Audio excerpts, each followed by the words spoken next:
In the town of Anling, Xin-Yuan, the head of an ancient family guarding a tomb that is rumored to contain untold treasures, dies under mysterious circumstances.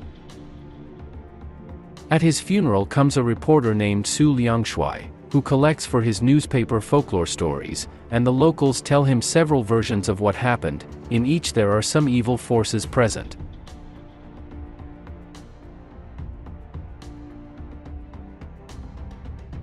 In 2021, the Chinese online platforms released horror thriller Wicked Wife, which began a new era of folk mystical detectives, taking as the basis of its plot the classic scheme of Rashomon, where seemingly the same events different characters retell from different points of view.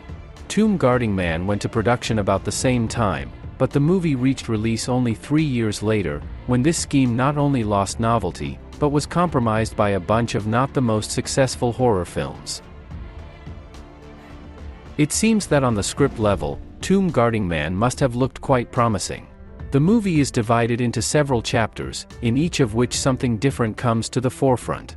In one of them we are told about how the tomb raiders encounter the revengeful ghost of a weasel, in another one the paper dolls come to life, the third one is built around exorcism, and so on.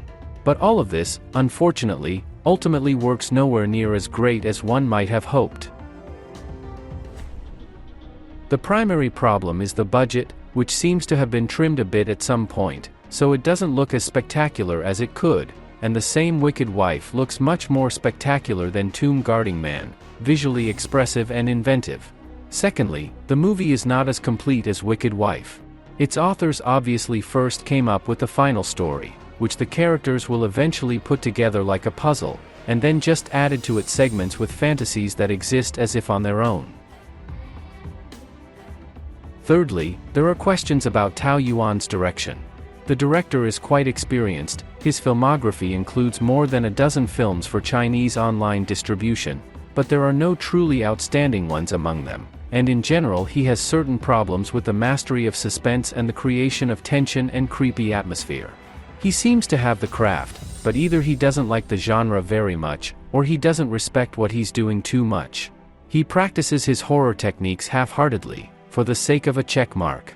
Creepy music, floating camera, thunderclap, lightning strike, dead pale face suddenly appearing in the frame, all it seems to work, so we'll keep repeating it until we get bored.